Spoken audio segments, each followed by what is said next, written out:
Ձեռք բերեք իտալական նրբագեղ ու բարձրակարգ սալիկների նշված տեսականին, վճարելով բացառիկ 4400 դրամ 1 քառակուսի մետրի համար։ Հարգելի գործընկերներ, սիրելի նիստին հետևող, սիրելի հայրենակիցներ, ձեր քննարկմանն եմ ներկայացնում իմ կողմից շրջանառության մեջ տրված օրենքի նախագծերի փաթեթը, որը գալիս է լուծելու Հայաստանում առկա զորակոչի հետ կապված խնդիրը։ Ես կցանկանամ դա ներկայացնել, քանի որ շատ եմ արդեն խոսել հրապարակային տարբեր հարցազրույցներում նախագծի մասին, որպեսզի նույն տեքստը չկրկնվի, կցանկանամ այն ներկայացնել գրատախտակի միջոցով թվային տվյալներով։ Պարոն Քոչարյան, խնդրեմ ձեր բարձրախոսը միացնեք, որպեսզի ավելի լավ լսվի։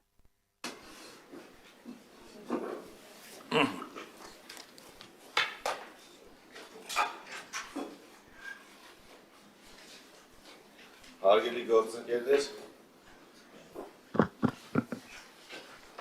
ինչ պատկեր մենք ունենք այսօր զորակոչի հետ կապված իրավիճակը կցանկանամ թվերով ներկայացնել։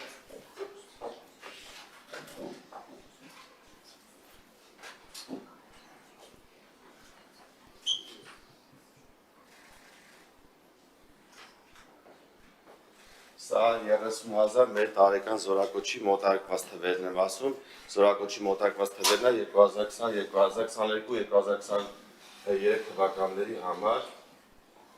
որից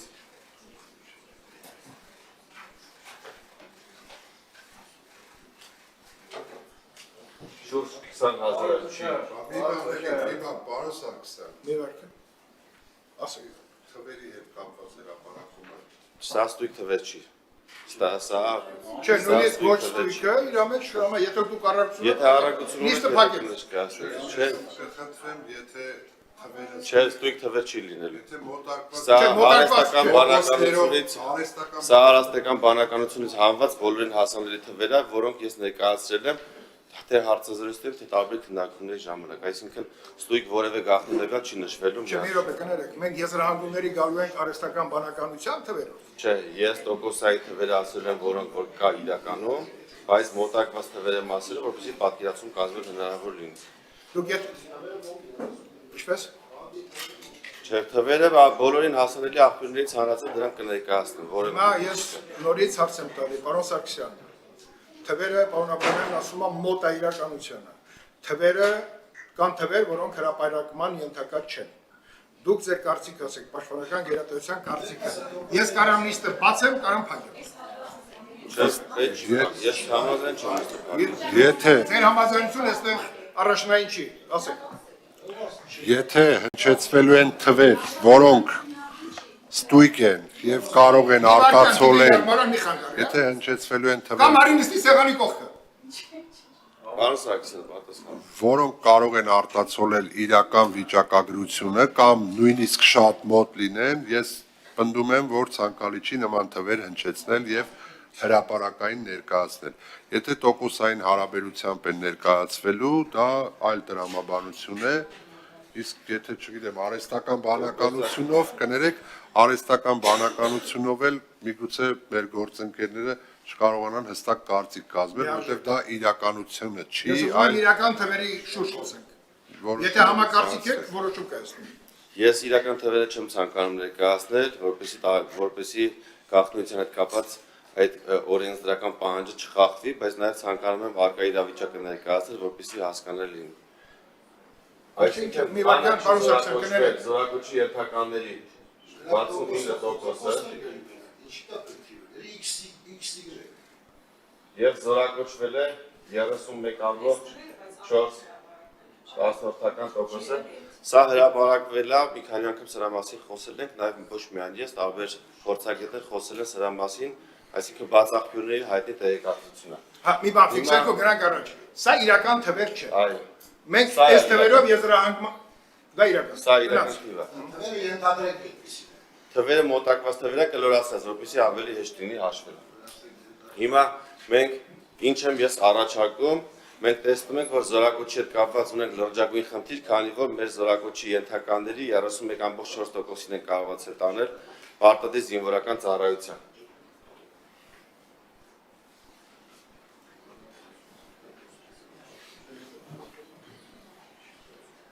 Հիմա ուզում եմ ասել, թե ինչպես է ստացվում, որ մենք չենք կարողացել զորակոչել շուրջ 69%-ի մասերի բաժանած ներկայացնել։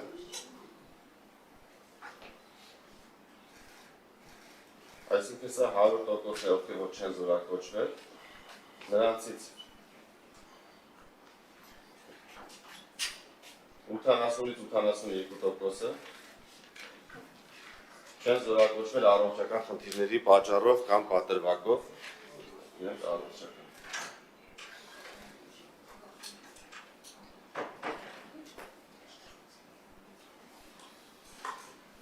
Մոտ 4%-ը չեն ներկայանում պարտադիր զինվորական ծառայության, այսինքն խուսափում են զորակոչի ներկայանալուց։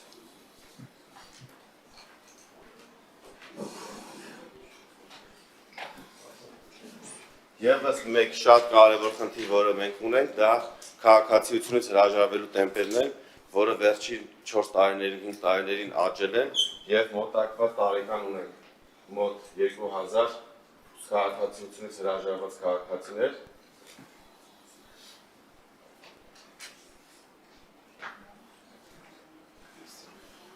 Հիմա որպես օրենսդիր ես ինչ եմ առաջարկում, ինչ լուծման տարբերակ եմ առաջարկում, որպեսզի մեր այն քաղաքացիները, ովքեր որ խուսափում են պարտադիր զինվորական ծառայությունից որևէ ճանապարհով, առողջական խնդիրներով կամ քաղաքացիությունից հրաժարվելով կամ ուղղակի չներկայանալով, մենք ինչ գործողություններ պետք է անենք, որպեսզի դրա դեմը առնենք, առաջարկում եմ քաղաքացիությունից հրաժարվելու համար սահմանել 15 միլիոն դրամ պետական վճար, որը հավասար է, եթե հաշվենք 300,000 դրամ ամսական աշխատավարձով, սա 300,000 դրամ աշխատավարձով 50 ամսվա աշխատավարձի մոտակված թիվ է, իդեպ մեկ օրենսդրության մեջ արդեն ունենք 15 միլիոն դրամը, ծառայություն չանցնելու դիմաց վճարը, որը ընդունել ենք 2024 թվականից եւ գործում է։ Ինչ է ասում այդ օրենքը, առաջին, ծառայության մասով։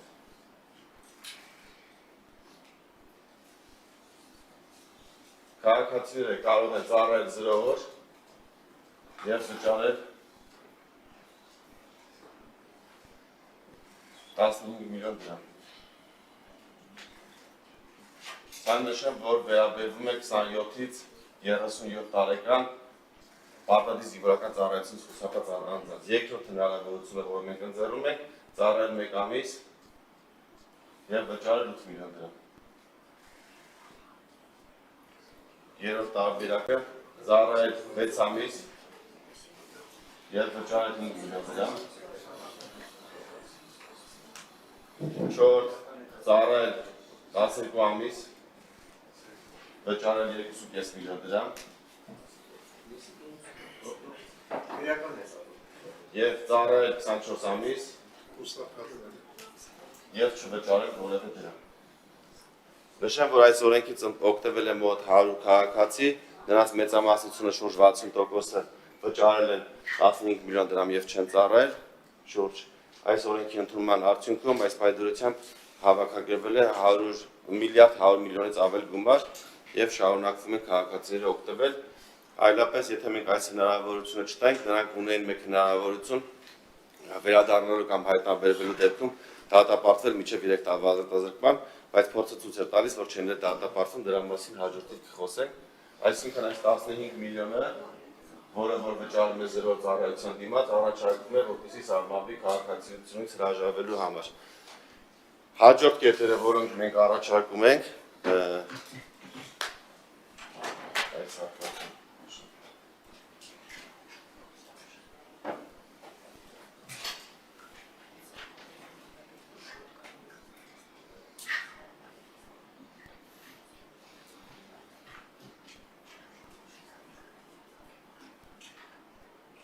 Կառավարության 404 որոշման մեջ կատարել փոփոխություններ եւ որոշ առողջական խնդիրներ ունեցողներին զորակոչել պարտադիր զինվորական ծառայության սահմանափակումով, այսինքն վերայն քաղաքացիները, ովքեր ունեն այնպիսի խնդիր, որը ծառայության որոշ տեսակների հետ անհամատեղելի չեն, նրանց տանենք այդպիսի ծառայության, պայմանականորեն եթե նա կարճատես է եւ -6 կարճատեսություն ունի, բայց ակնոցներով կամ թաղանթային լիզաներով կարող է լիարժեք ծառայություն իրականացնել, դրան զորակոչել պարտադիր զինվորական ծառայության, բայց այնպիսի ծառայության մեջ, որը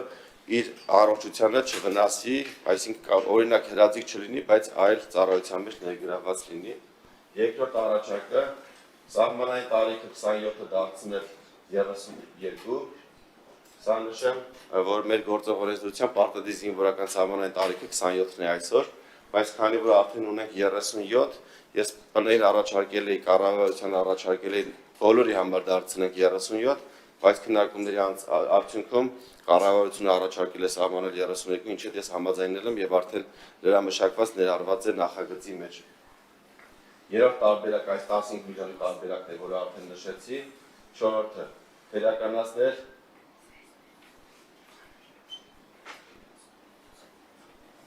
փորձակնությունից հրաժարվել։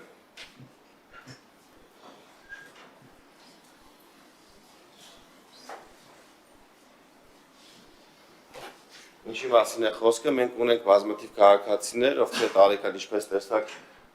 ազատվել են ծառայությունից մոտ 69%-ը, որոնց գերակշիռ մասը 80%-ը ծառայությունից խուսափում են առողջական խնդիրների պատճառով եւ հաճախ մեր իրապահ մարմինները ստանում են տեղեկատվություն, որ այդ առողջական թղթերը կեղծ են եւ ցանկանում են կրկնակի փորձակնության ենթարկել, հարուցվում է քրեական գործ, սակայն մեր քաղաքացիները մեծամասամբ հրաժարվում են կրկնակի փորձակնությունից կամ նմուշ տալուց,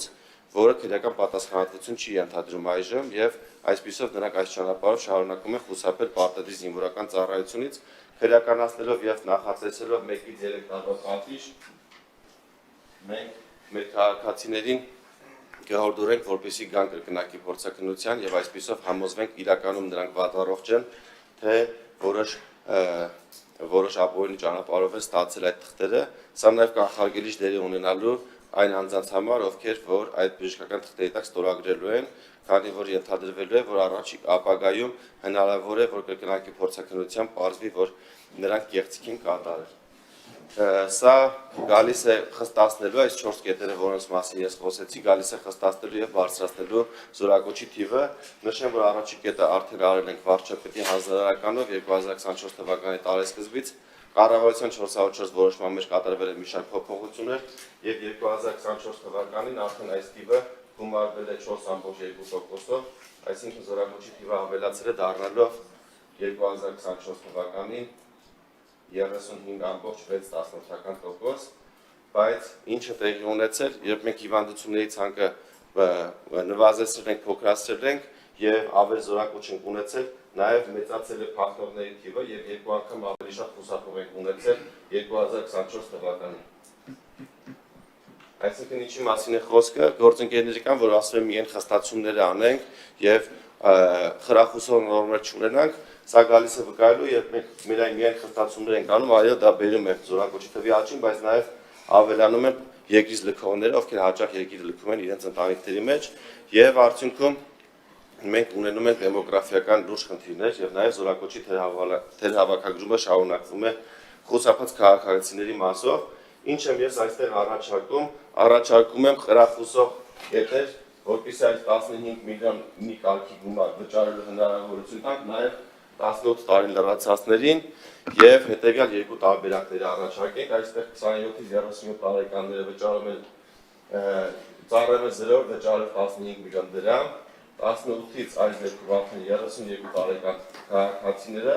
հնարավորություն են առաջարկում հնարավորություն տալ նրանց ծառայել 1 ամիս եւ վճարել 24 միլիոն դրամ կամ ծառայել 4 ամիս վճարելով 18 միլիոն դրամ։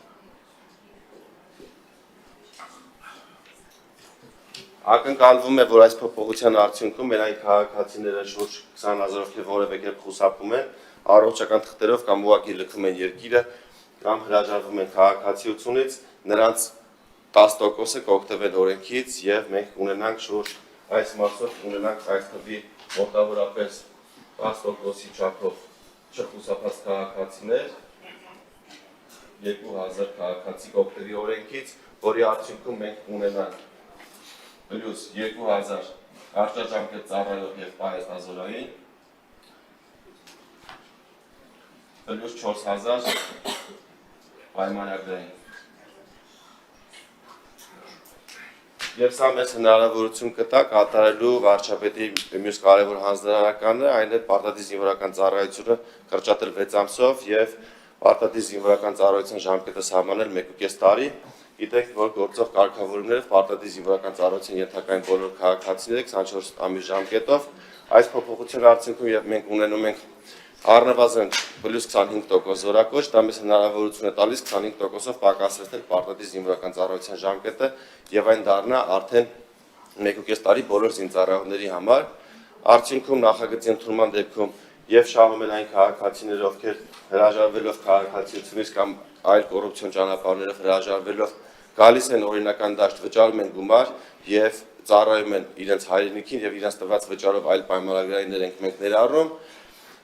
Շահում է պետությունը ունենալով ավել պայստազորայիններ ամեն տարի եւ ավել պայմանագրային զինծառայողներ եւ շահում են ամենակարևորը մեր այն քաղաքացիները, ովքեր որ 31%-ի մեջ են եւ միայն իրենք են գնում այսօր ծառայության, նրանց համար ծառայության ժամկետը կրճատվում է դառնալով 1.5 տարի եւ նաեւ մեկ ուրիշ բաղադրիչ նույնպես մենք քննարկել ենք քննարկումների ժամանակ, որպեսզի մեր ժամկետային զինծառայողները ամենամիստ ստանան 100,000 դրամ աշխատավարձ սկզբնական 4-ից 6 ամիս ուսումնական զորամասում ծառայելուց հետո, այսինքն 6 ամիս ծառայեն եւ ստանան ամսական 3400 դրամ, որը այսօր նախատեսված է, դրանից հետո ամեն ամիս ստանան 100,000 դրամ աշխատավարձ, բայց քննարկումների արդյունքում որոշում ենք կայացնել 100,000 դրամը չֆիքսել, քանի որ այս թիվը ենթադրաբար հնարավոր է չկարողանանք կատարել եւ ունենանք ֆինանսական խնդիր, բայց առաջիկայում, եթե ստացվի փոփոխությունը կատարել եւ այս գումարները հավաքագրվեն, անպայման այս փոփոխությունը կատարելու ենք եւ մեր զորակոչիկները ծառայելով 1.5 տարի զորացրվելիս կստանան 1.2 միլիոն դրամ, ինչը կարող է իրենց կյանք մտնելու համար բավականին օգնել ուսում ստանալու կամ որևէ գործ սկսելու համար։ Շնորհակալ եմ լսելու համար, սիրով կպատասխանեմ ձեր հարցին։